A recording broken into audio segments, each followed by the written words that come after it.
Ladies and gentlemen, please welcome Pat Smith, mother of Sean Smith, one of 4 Americans killed in Benghazi in September of 2012.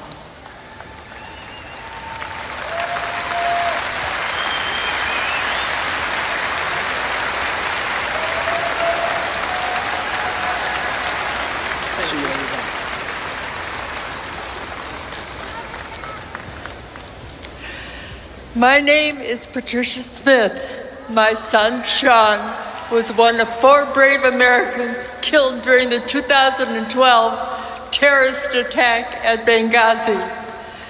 Sean was a wonderful son and father to my 2 amazing grandchildren, Samantha and Nathan, now 10 and 11. He was proud to serve his country with the United States Foreign Service.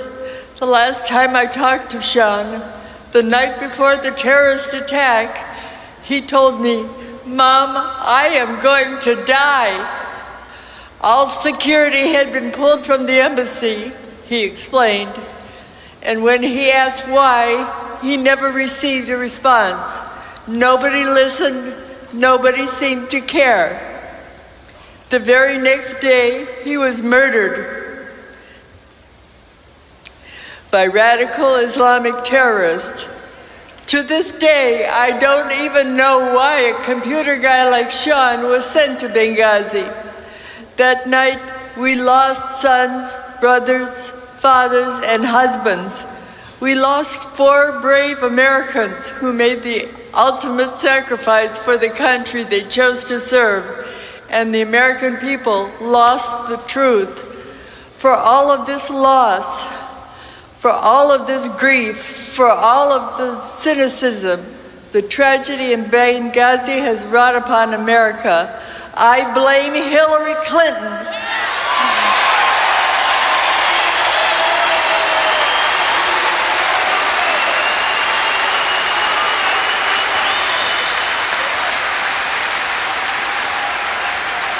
I blame Hillary Clinton personally for the death of my son. That's personally. In an email to her daughter shortly after the attack, Hillary Clinton blamed it on terrorism. But when I saw Hillary Clinton, she sure is. She sure is. She lied to me and then called me a liar.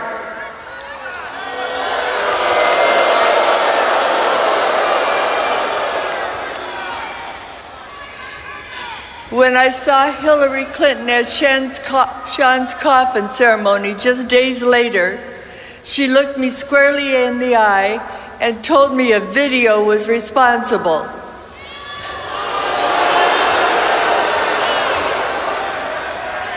Since then, I have repeatedly asked Hillary Clinton to explain to me the real reason why my son is dead. I'm still waiting. Whenever I call the State Department, no one would speak to me because they say I am not a member of the immediate family. Sean is my son. Hillary Clinton is a woman, a mother, and a grandmother of 2. I am a woman, a mother, and a grandmother of 2. How could she do this to me?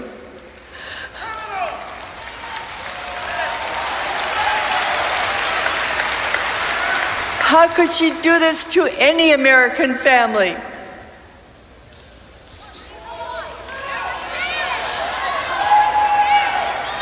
Donald Trump is everything Hillary Clinton is not.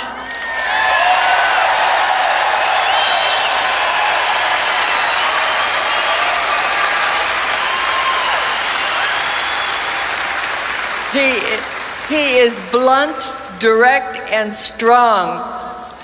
He speaks his mind and his heart. And when it comes to the threat posed by radical Islamic terrorism, he will not hesitate to kill the terrorists who threaten American lives.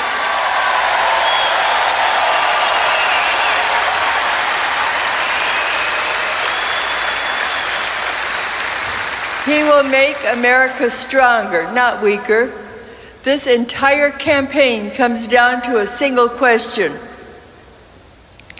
If Hillary Clinton can't give us the truth, why should we give her the presidency?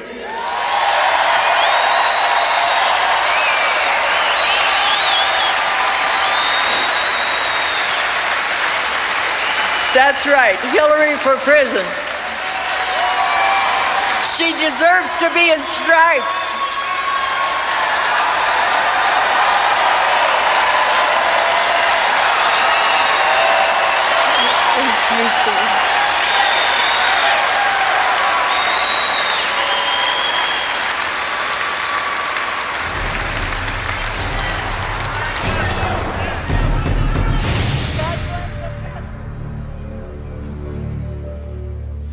My name is Bill Cowan.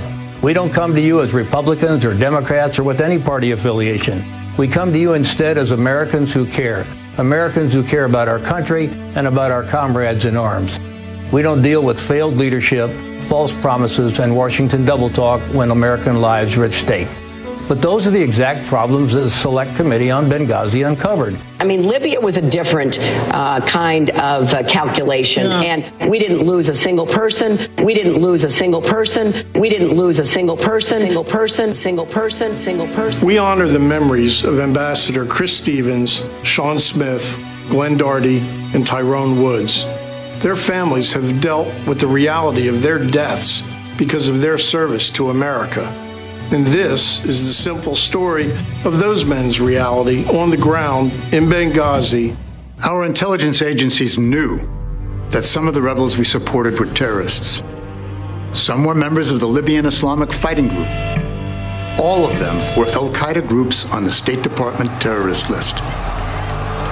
One of the terrorist commanders was even a former inmate at Guantanamo Bay.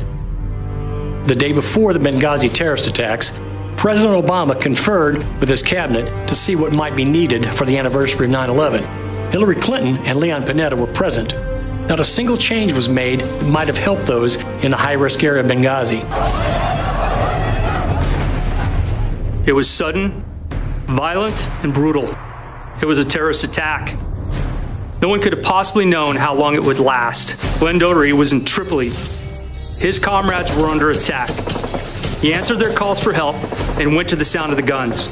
At 7 p.m. in Washington, Panetta ordered the appropriate staff in the DoD to initiate movement, some 3+ hours after the message came in that there were Americans under fire. At a 7:30 meeting, Hillary Clinton's State Department requested that the Marines go in civilian clothes, no military uniforms, and no weapons, in a war zone where Americans were under fire, because they didn't want to look like an invasion. Because we didn't want to offend anybody. Really? And even before the final American deaths occurred, Secretary Clinton sent out a statement blaming it on a spontaneous protest about a video, while privately telling others it was a terrorist attack. Most folks don't take mortars to a protest. In the end, not one U.S. military aircraft, not one soldier outside of Libya was sent to Benghazi, where a battle dragged on for hours. Washington never intended to send anybody to Benghazi. Americans don't leave a man behind. It's not who we are. It's not what we do. Yet we don't want our teammates coming home in flag-draped coffins because of failed leadership, false realities, and Washington bureaucrats who don't have their policies or priorities straight. We want them coming home with honor to their families and a grateful nation that can say, thank you for your service.